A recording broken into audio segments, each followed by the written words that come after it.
Hey friends, thanks for joining me, Jim Baroud, to hear a few insights from leaders who represent our innovation ecosystem. Today's chat is with Mary Chaney, an executive leader with over 25 years of strategic development and operational experience in cybersecurity, and Paul Lewis, a serial entrepreneur in disruptive information technology and founder and CEO of Calamu Technologies. Folks, thanks for joining us today. We have a really important discussion about cybersecurity, and I'm really delighted to welcome these guests today. Let's start with Mary Chaney. Mary, talk to us about your background in cyber. Currently I am Director of Information Security and Privacy for a small therapeutic company called Asperion. Before that, I've spent several years as an executive in information security / cybersecurity space and security operations and things of that nature. I'm also a former FBI special agent where I investigated cybercrime. I also own my own nonprofit where I'm really focused in on developing the cybersecurity pipeline, leadership pipeline. Wow, there's a lot there, and can't wait to talk more about it, Mary. Paul, go ahead. Yeah, thanks, Jim. So I've been in cybersecurity my entire career. In fact, I've been in it so long, we used to call it information security. So I was the CEO of a company called MC Squared. We were a very early wide area network monitoring company. And I started the company actually in my dorm room from Fairleigh Dickinson University. And Jim, I think that's where we met. So we worked with companies around the world to identify network threats. But back then it was really something like a runaway process or a server drive volume is getting near capacity. Hacking wasn't really a thing back then. After MC Squared, I next founded a company called PG Lewis and Associates, and now hacking was really becoming more of an apparent issue. We did data forensics and incident response for companies around the globe. And today, and we did investigations. So after they were breached, we did an investigation to figure out what happened, how did the bad guy get in, what was taken, all that sort of stuff. And today, I'm the CEO of a company called Kalamoo. We're a next generation data protection company that allows data to automatically self-heal from something like a ransomware attack. So we focus on the data and not the infrastructure. So we're not trying to make it hard to get to the data. We're trying to make the data valueless to a hacker. So unfortunately, I've seen many cyber attacks across many different verticals and helped with recovery efforts. And today we need to really start to understand we have to start with the premise that the bad actor is going to get into the network. We can't pretend that we're going to be able to block them. Our defenses just don't work that way. And so we really have to start with looking at the fact that the bad actor will get in. So it was a pleasure to be here with both of you today. Great. Thanks for joining us, Paul. So let's talk about cyber in general, right? This industry is at the front of everyone's mind these days, and maybe every day into the future, because security is important. So tell us what you're seeing, what both of you are seeing just in general in the cybersecurity industry today. Mary, go ahead. Oh, okay. So, I'm one of those hybrid people, right? I'm an attorney. So I hold my CISSP and my CIPP. And where I float, where I sit is at the intersection of privacy and information security. So essentially, what I'm seeing out there on the legal side, there's a lot of legislation, there's a lot of regulations coming out of everywhere, even here in the States in regards to protection of data or privacy and exactly what companies are doing with that data. As you saw, the whistleblower for Facebook go on the Hill and testify. There's a lot of different things that technology is doing that is exposing personal information of people. So the protection of that data, getting and understanding exactly how you're collecting that data, where it's collected, how it's protected. If you're selling it, are you supposed to be selling it? All of those things, that's where my sweet spot is right now. And it literally is following, what we're doing, if anything, as in the United States about protecting individual information. And then what other countries are doing in regards to how those laws impact us and what we do in the cybersecurity space, how we go about building out networks, how we go about, encryption, how we go about understanding the data flow of the information that you have. So. Got it. And if you talk about other states or other countries, are there some that are doing it better than others that we sort of should role model?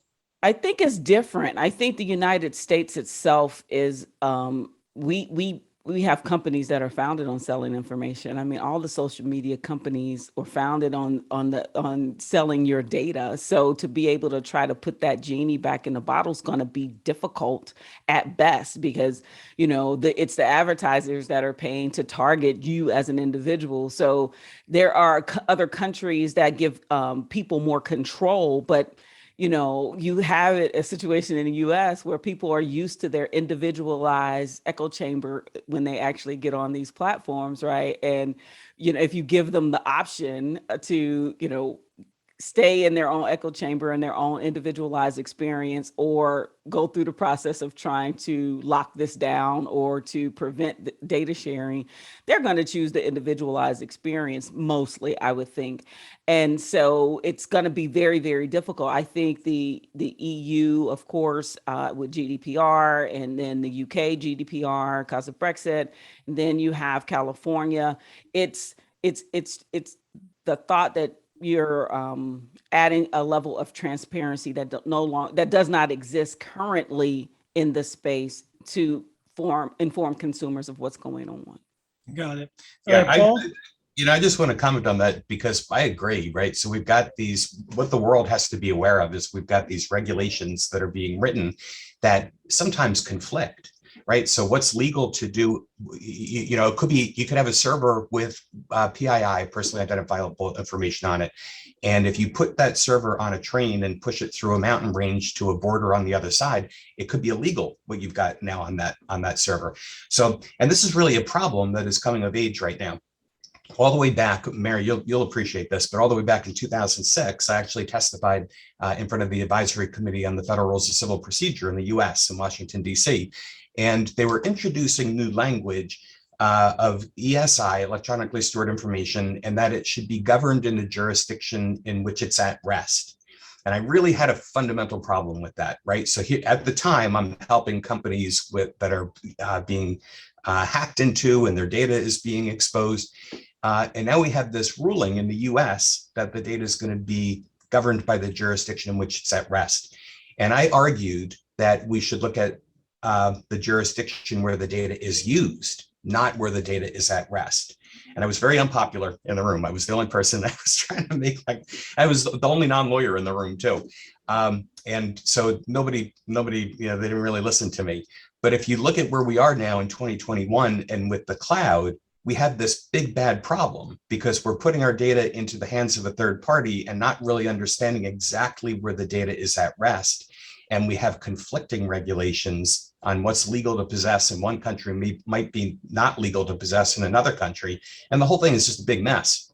So I think of, or I have a vision of data being stored in a way that is jurisdiction independent, at rest, while it's being stored. And we've actually come up with a concept that we believe makes data jurisdiction independent, which kind of solves for a lot of the challenges around compliance. Got it. So I'm glad you just took that question and answered it from your two perspectives, which are really enlightening, frankly. So we all hear about all the hacks, right, all the time, and the ransomware. Where do we stand with that? Is there more to come? Is this just the new normal? You want to take that, Paul? Or you want me to start? I'm happy to start. I mean, look, there is more to come. There's a lot more to come. And I think the bad actors are very sophisticated. And this is big business, right? So everybody thinks that the hacker is somebody that's wearing a hoodie, that's sitting in a dark room somewhere behind their laptop. That's not the way it works. These are nation state, well-funded organizations. And very targeted attacks in many instances. It's two types of attacks, right? There's the targeted attack where they're really trying to disrupt something. And then there's the drive-by shooting, right? Where you just you have a machine gun and you try to hit whatever you can. And that's what we get, that's what we experience when we see a phishing email. The email's going to a million different people and they're just waiting for someone to take the bait and click on the link. But from my perspective, the problem is getting a lot worse. And while we're making advances with cybersecurity, the good guys are just losing to the bad guys. The bad guys are outpacing us. We need to change things. From my perspective, going all the way back to when I started, as a information systems undergrad, you think about the OSI model, right? And you start, hackers started at the data link level, brute force. And then they just started going up and up and up and up, and they got to the application level. And then that's where they're sitting right now. But now they're moving to the human element and getting worse in a sense that they're going to continue to hack the human, right? Most of the things that are happening. I mean, you look at business email compromise. Those schemes are out of out of this world higher than any type of denial of service attack that you're going to try to execute, right? It's much easier to get the financial accountant to send you $100 million because you actually convinced them to change the routing information of the bank. That's not a traditional cybersecurity problem. There's nothing that IT security, your security operations team, or anybody can do about someone inserting themselves in a payment process, right? This is user awareness. I know this is a bad topic with everybody. However, that's where the attacks are. They're attacking the human, and they're going to continue to attack the human. And until we, do better at, having the human take with the grain of salt anything that they receive behind a screen, right? I have two teenagers, so I'm in the midst of that right now, and just explaining to them that nothing you read on the screen is real. Just think it's fake from the very beginning and make them prove themselves. I had that. I'm sorry. A side note, I had that happen to my nonprofit. Someone reached out to me asking me for my my W-9. No, my tax form. And I was like, who are you? Right. And so it was actually a legitimate person trying to post something on my job site or for my nonprofit. But I immediately thought you're trying to get information, you're unsolicited email trying to get information to me that is proprietary to my company. I am not going to send you that information. So, I mean, that's what happens when you look at everything with some level of skepticism. And because we're spending so much time as human beings on these screens interacting with them, that's where the attacks are coming from. Got it. And I think I just heard about, and we don't hear about all the attacks that are stopped, right? And Microsoft just announced that they had stopped some humongous attack. But as we all have spoken about over the years, just one needs to get through, right? Thousands of attacks, one, and they ultimately do. And that's really, dispiriting, but the reality of our lives these days. So let's talk. Go ahead. They don't want to talk about it, unfortunately, right? So I'm not a big fan of additional laws and regulations, but there should be a regulation around companies disclosing an attack, and private companies as well, right? Because we don't really know how big the problem is. It's much bigger than we think it is. That I can tell you for sure. It's much bigger than the world thinks it is. But if we don't talk about it, if we don't say how these attacks are occurring, we can't help one another, and we can't stop or try to prevent things from happening in the future. But you talked about, Mary, I just want to comment on a couple of things, because you talked about business email compromise.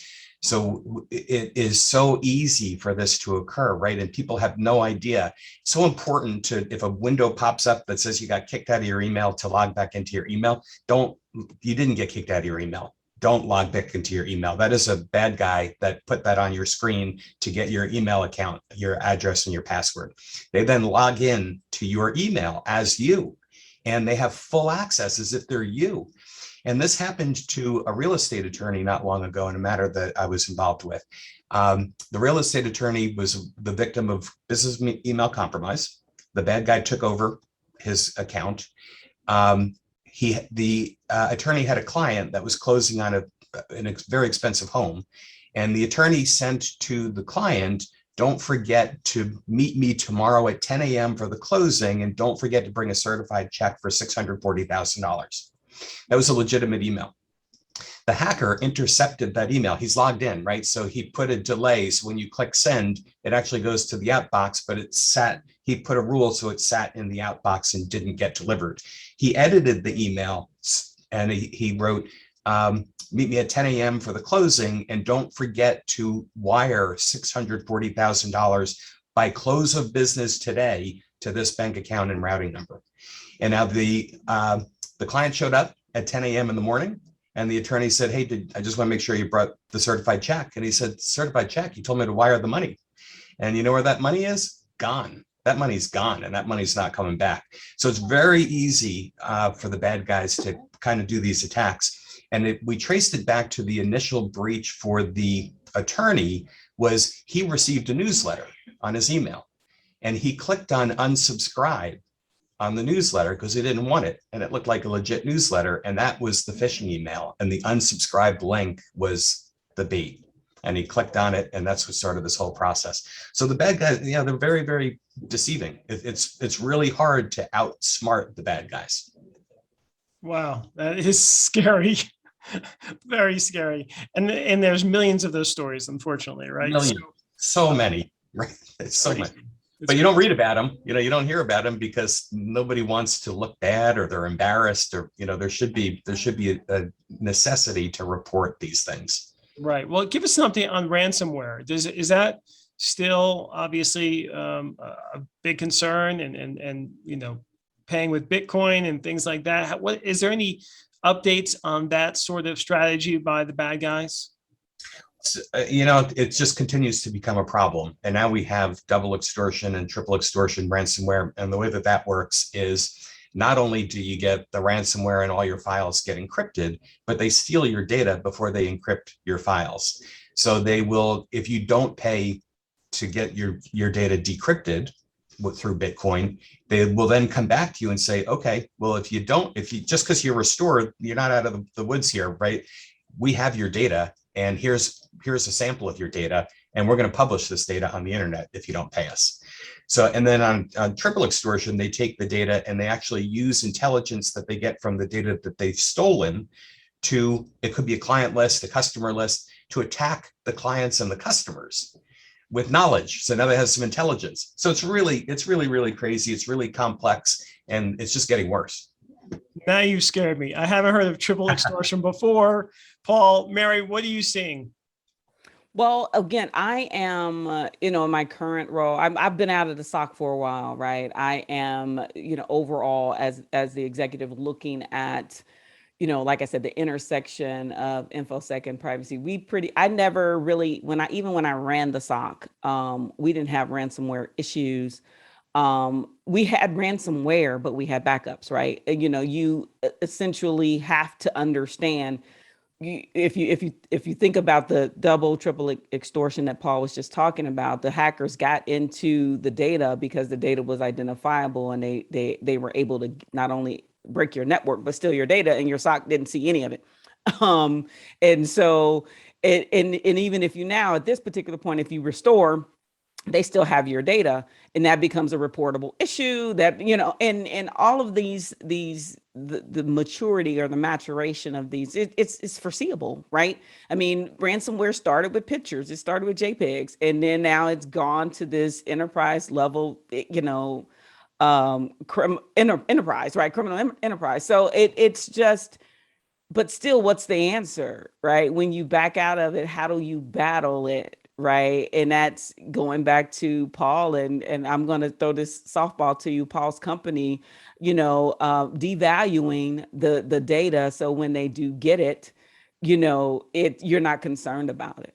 So look, I threw that softball, that slow softball right to you, Paul. Well, Paul, why don't you take that softball and use it to talk about, Kalamoo? Why don't I tell you a little bit about Calamu and what we're doing, the exciting things that we've got going on here. So, I mean, it really starts with the whole purpose of the company is to try to help the world a little bit, right? I mean, we've all got this problem. Every company has the same problem, and we take a different approach, right? So, let me explain it this way.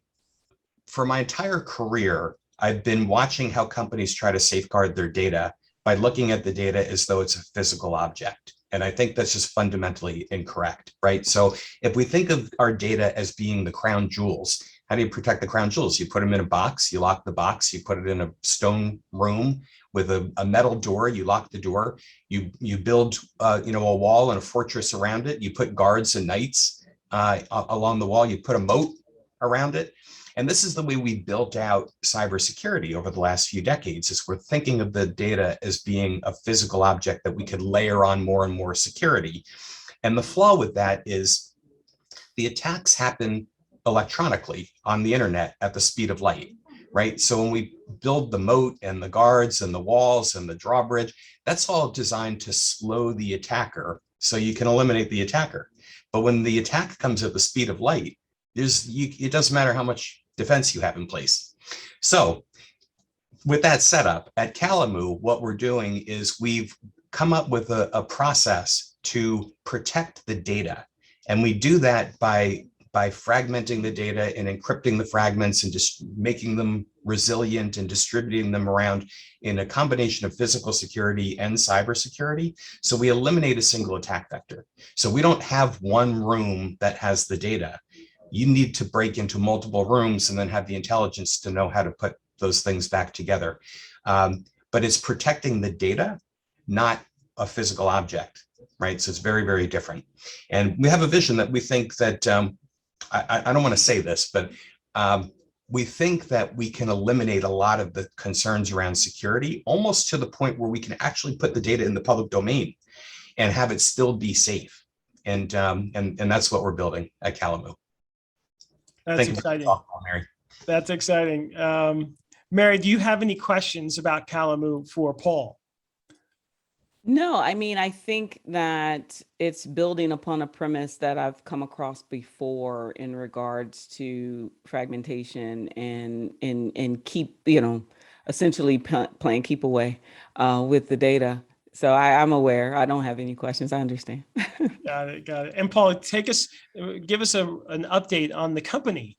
Where, you founded it when, where are you now? So we are in the process of raising our Series A round of investment. We've closed our seed round earlier this year. We had Dell Technologies Capital involved and a bunch of other Silicon Valley luminaries. And we've built out our product. We've got a stellar team. We came out of stealth not too long ago. And we're in the process of going to market. And it's really, really fun. It's really interesting. We're really getting a lot of attention in the media. CISOs that are looking at what we have are just loving it. And we think it's a good way really to protect against the current threat, which is ransomware, but more important, data protection as a whole, as companies are moving to the cloud in a way that it makes the data completely resilient, completely self-healing, and puts it in a jurisdiction independent format where we believe regulators will deem it to be compliant as well with certain data privacy regulations. So very, very interesting things. We're moving really quickly right now. Great to hear. So let's talk about another pain point in the cybersecurity industry is talent. Where do we stand now? There's tech talent. There's all shortages of all talent these days. But talk to us about cybersecurity talent and what's being done to sort of rectify those shortages. Well, I think that, and that's some of the work that we do in our nonprofit. There are a lot. I sit on ISC Squared's diversity, equity, and inclusion workforce. And, we've been doing a lot of work in regards to increasing pipeline development, and that's been happening. I've been involved in this for at least 5 years now. We're going down the line trying to get, high school, junior high students interested in this cyber.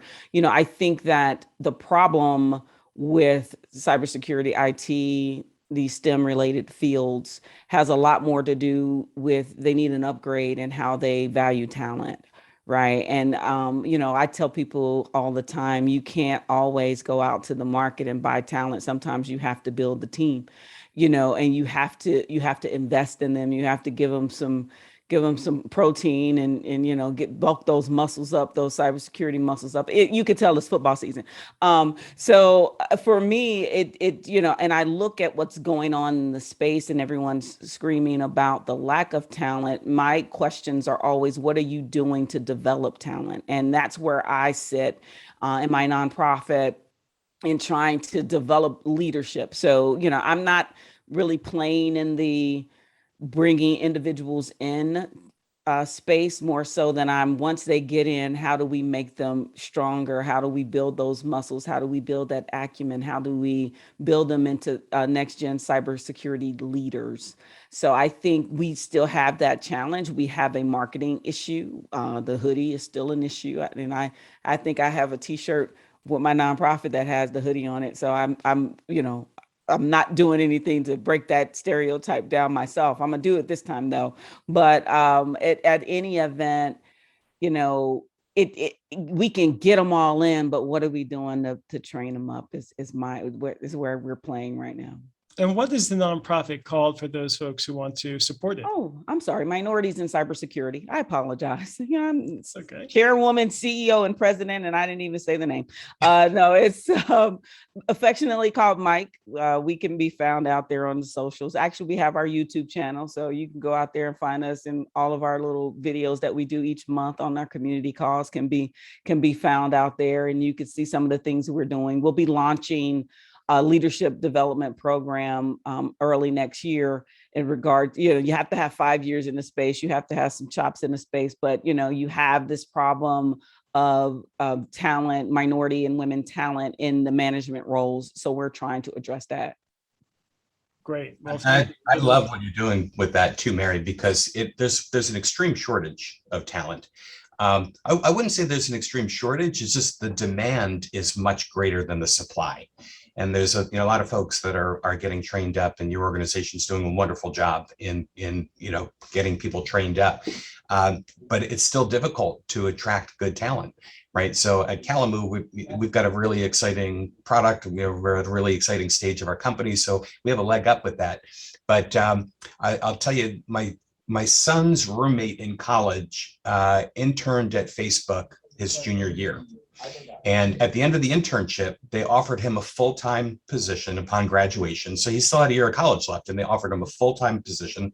I won't tell you how much money, but it was a crazy amount of money. And I will tell you that they offered him, if he signed before he went back to school, a $100,000 sign-on bonus. $100,000 sign-on bonus to a college student to come back and work full-time.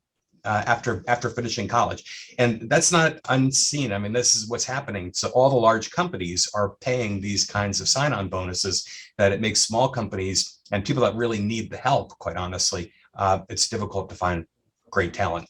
It's difficult to compete for that talent. I want to say, I think the talent is out there. They're just getting paid a lot of money. And again, it's not, it's a labor shortage issue, not a talent shortage issue, if that makes sense. There's not enough bodies, right? And so, thinking outside the box, thinking of and stopping the traditional model of going to college or going to market or going to the traditional IT related, security related backgrounds. You need all of these certifications, and there are barriers to entry, especially as a minority and a female in this space, that have nothing to do with the level of talent. I still have people every day send me resumes because they're having a hard time breaking into the space as a minority or a woman, and their resumes, there's nothing wrong with their resumes. So again, there's something else out afoot that is less, that is more than just the bodies. It's where you are traditionally looking for them and what that person may look like. Well, do you think that this extreme shortage will help, change perspectives, certificate programs, being more open-minded? Is now a time that could be sort of a turning point potentially? It's definitely an opportunity, right? And it's definitely an opportunity for companies that think outside the box to build up their teams in a way, because I've hired plenty of people over the course of my corporate career, and I always had to train them based on what we were doing as an organization. So the fact that these barriers to entry may include this particular type of cert or this, that, and the other is ridiculous in my opinion, or the fact that they have to have a 4-year degree is ridiculous in my opinion, because you're going to have to put some money into training them anyway. So, I always hired for passion in the space. I always hired for someone with the thirst for knowledge that I can actually just throw a whole bunch of stuff at and anticipate that they're going to be self-starters and go out there and get it done. And I've had success in that in the past. Good to hear. Paul, any perspective on that? No, I mean, I agree. I don't think really a 4-year degree or letters after your name are the important things. I think it is the passion to want to do this, right? Certain people are just wired to want to try to solve cyber problems. And I think small and mid-sized companies need to bring a person like that onto their team. It's really critically important. A lot of them are waking up, and that's creating some of the supply demand problem. Is there's a lot of small and medium-sized companies out there, but they need to have that expertise in-house. Otherwise, the problem's not going to really get the attention that it needs. And especially in the case of small business, they just turn a blind eye to this. And look at the real estate attorney, just a small law firm. And they have no clue that this problem has been going on. And it wasn't just that one person, but there was, other bad news events that happened with that same real estate attorney because of the breach. But so, there's training, there's awareness, there are things that can be put into place, but there's a lot that needs to be done, right? We're not fixing the problem yet. We're still identifying the problem. And if we get, good piece of advice would be for a smaller mid-sized company to make sure you got that base covered, make sure you've got somebody with that expertise on your team working for you. That's a good place to start. Got it. Now, what about looking forward down the road into the future? Are we hopeful, that in general, we will be more protected in the future? We can keep up? What is the, give it to us straight. Yeah, I think, from my perspective, the problem is going to get a lot worse before it gets a lot better. And we talked a little bit about ransomware. There's this new notion of killware, which is really the next generation of ransomware. And the way that works is you attack something that is going to kill people. And I've been predicting for a long time now that the next really bad terrorist attack is going to be a cyber attack, a cyber terrorism attack. And I think it's going to be 1,000 times worse what we saw, unfortunately, on 9/11, because we're just so vulnerable. We haven't really identified that we've got this gigantic problem. So I don't want to paint doom and gloom, but I'll just say it's going to get worse before it gets better. But there is hope, and in certain areas, I definitely see the light at the end of the tunnel. Got it. Yeah, I would honestly just say that we have to remember that IT moves faster than security, right? And so killware, Internet of Things comes to mind, attacking wearable devices comes to mind. We are hooking everything up to be attacked. And it's not stopping because it's cool, right? Oh, it's cool. We saw the Ring doorbell cameras. Oh, it's cool.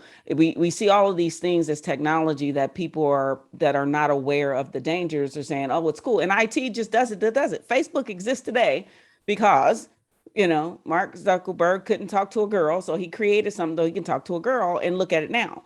And so I'm guarantee you the original thought of the company was not where it is right now, but we do it because it's cool. And then we realize the security and privacy aspects of things a lot later. I mean, we could say doom and gloom.